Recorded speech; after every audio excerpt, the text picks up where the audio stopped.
Hey, welcome back. It's good to see you, and I'm glad you could make it.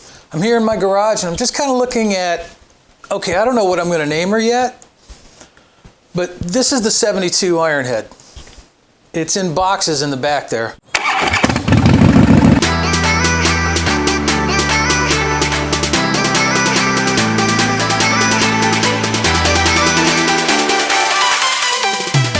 And my New Year's resolution, even before New Year's hits, is that I'm going to rebuild this bike this year, or I'm going to get rid of the parts. I don't want to be one of those guys that talks about how I'm going to do something for the longest time and it's just clutter in the garage. So I'm either going to put her on the road or I'm going to get her to somebody who will. Now the interesting part to that is that I have no idea what I'm doing. But I have the internet, I have friends that build, and I have a son who's a Harley technician. I should be able to get it done. I put a seat on it just to figure out what it was kind of going to look like, and the frame is just small. And I kind of hate these shocks. So what I think I'm going to end up doing is just scrapping the whole frame and getting a rigid. And if anybody doesn't know what a rigid is, it's a solid piece all the way back to the tire. So it's one big happy frame with no suspension. I've heard all kinds of stories about people riding rigids and who can't ride anymore because their backs are trashed. But since I've never ridden a rigid, I've still got some time to trash my back and still ride. The other advantage of replacing the frame is that I can get a longer rake on it, make it more chopper-esque. One of the things I really liked about my Wide Glide is that it's got a nice longer rake on it. Not sure this is the original gas tank, but I dig it. It's huge, and the idea of filling up once for the lifetime of the bike makes me very happy. But I do have an engine for it, which is supposed to be in working order once you get the primary on. I've got a little bit of rust inside the primary case, which I need to get cleaned out. One thing I have to figure out pretty quickly is a front brake. Now a lot of chopper heads will tell you you don't want a front brake, and I would normally agree, but riding in Charleston, you need a front brake. Too many people out there trying to kill you. So I suspect that's going to give me a lot of opportunity this summer for videos as I build this thing out, or that big video when the new owner comes to pick it up. After I moved back to South Carolina, I used to give my friends up north a hard time about riding in the winter. I get to ride all year here, and it's pretty great. Now, it's still cold, but there's no snow most of the time. But I was so immature back then, and I've stopped that sort of thing now that I'm more mature than I used to be. Now, when I'm not riding, I like to read books about riding. I like to watch movies about riding. I like to hear about people who are riding. It gets me through the winter. So what I figured out is that it's my responsibility to get out and ride on behalf of those who can't. So let's bundle up and go for a little spin.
never really my intention to do a bunch of road video.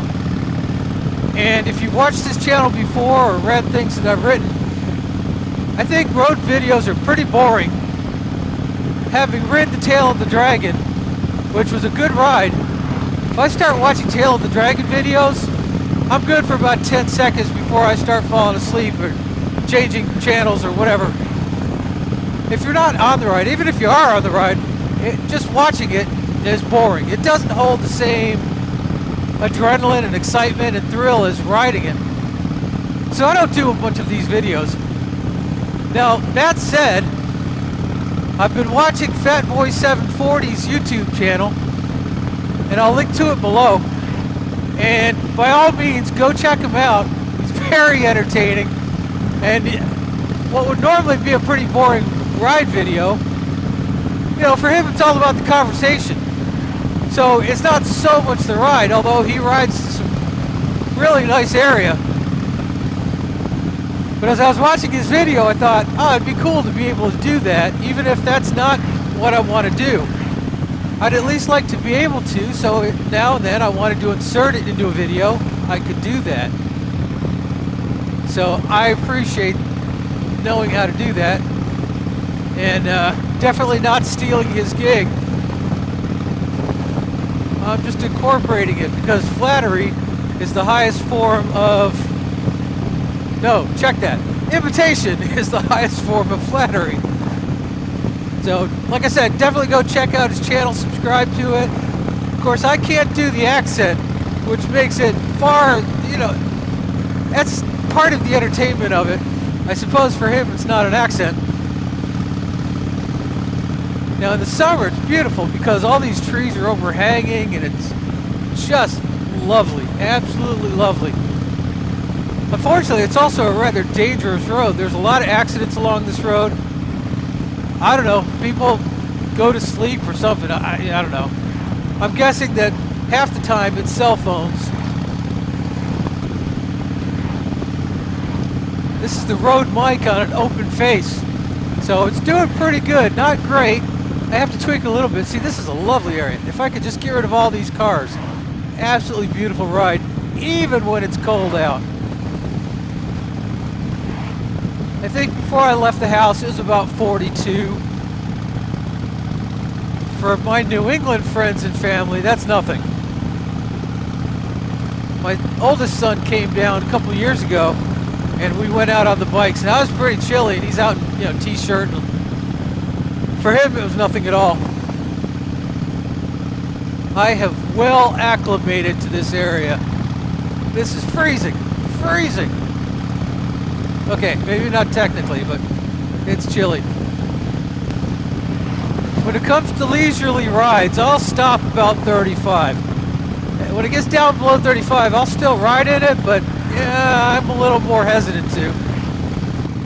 And of course in the summer, when it's hot everywhere else, this tends to be a little bit cooler, so you have this just lush roadway. I'm sure there are other countries that you can get this in, but it's pretty special here.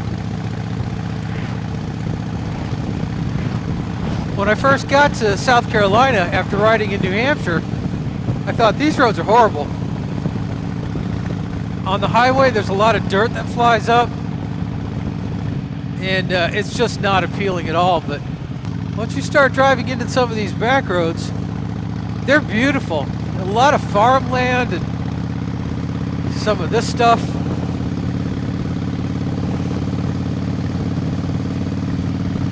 Now you can get a little bit of picture of the road as it dips down. Of course, it would be better if there were leaves on the trees. There's still a few. Die-hard trees. Of course, there's all kinds of beachfront to go to. All kinds of oceanside stuff down here because, you know, we're on the coast.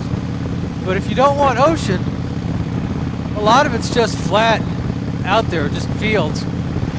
But there are places like this that are just gorgeous. But look at this. In the words of Thomas Heaton, it's absolutely stunning. And I'll link his site down below as well. If you're into landscape photography, Thomas is elite. But you can always tell the people that watch a lot of Thomas Heaton videos because you start hearing that phrase pop up everywhere. Oh, look at this. It's just absolutely stunning. Thomas is the man for sure. Yeah, it's definitely chilly out here. There's no doubt about that. I can feel it. I can feel the cold starting to come through my gloves. And I have thick gloves on.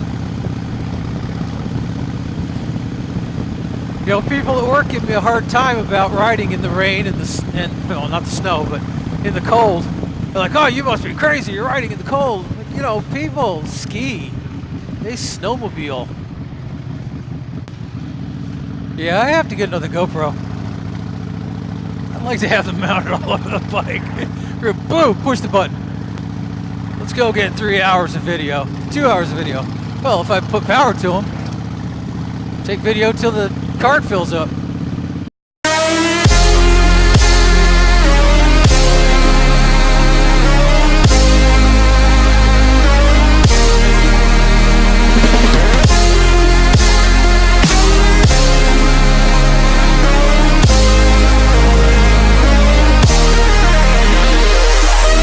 Hey, you didn't think I'd give you just riding videos, did you? Check it out.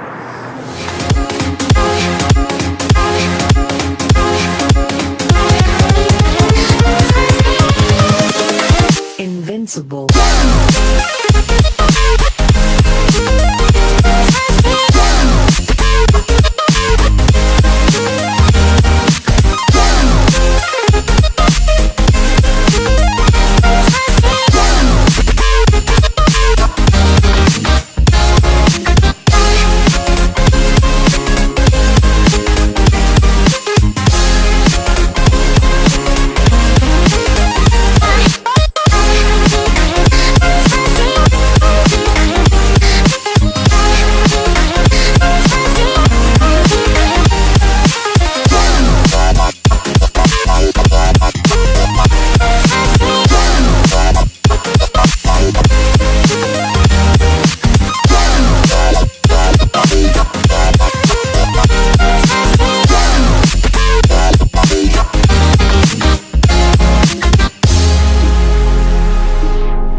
So I really don't like long ride videos, but that was for the people who do ride but can't this winter. Hopefully you found some enjoyment out of it. It's a really nice area, and I hope I took you down a decent road, but I won't do that very often. If you did enjoy the video, be sure to give it a thumbs up and like it, and by all means subscribe to the channel so you can see any of the content coming up. There's a lot going on. Every other day I add something else that I want to do. There is, of course, the rebuild of the 72, and hopefully after the holiday season we'll see that start picking up, and I'll start coming up with a plan for that. Easy Riders show is coming to Charlotte in about a month, and I'll definitely take you to that, and that's always a good time, so be sure to check in for that. I've started planning next year's ride schedule and talking a little bit about Rock and Roll Hall of Fame up in Cleveland and the NFL Hall of Fame in Canton, on the way. I'm still talking about riding out to Texas for barbecue lunch. I haven't forgotten about the trip I want to take to Joshua Tree with some cameras and a motorcycle. It's just a matter of financing it. I'm paying for my own trips, so that's where we stand. I'm almost afraid it's going to come down to either taking that trip or building the 72. Hopefully not, but we'll see how that pans out during the year. A lot of good video plans coming up. On the photography side, I've got the Tamron 150 to 600 millimeter G2 lens for the Canon, and I'm going to take it out for a spin and show you what that does. I played around with it a little bit, and it's a beast. I like it a lot. So stay tuned for that. One of the other projects I'm working on is how to take 10 ordinary average things and make interesting photos out of them. Haven't figured out how that one's going to work yet, but it's up there. So by all means, make sure you check in. Check out those links that I mentioned earlier, Fatboy740 and Thomas Heaton. I'll put both of those links down below. Make sure you check those people out and subscribe to their channels as well. They are awesome folks. So that said, thank you again for dropping in. I really appreciate you being here. I appreciate your time. I know everybody's vying for your time and you've chosen to give it to me. So for that, thank you very much. I'll certainly try to make it worth it. On that note, Merry Christmas, Happy Holiday, Merry Day Off, whatever it is you celebrate.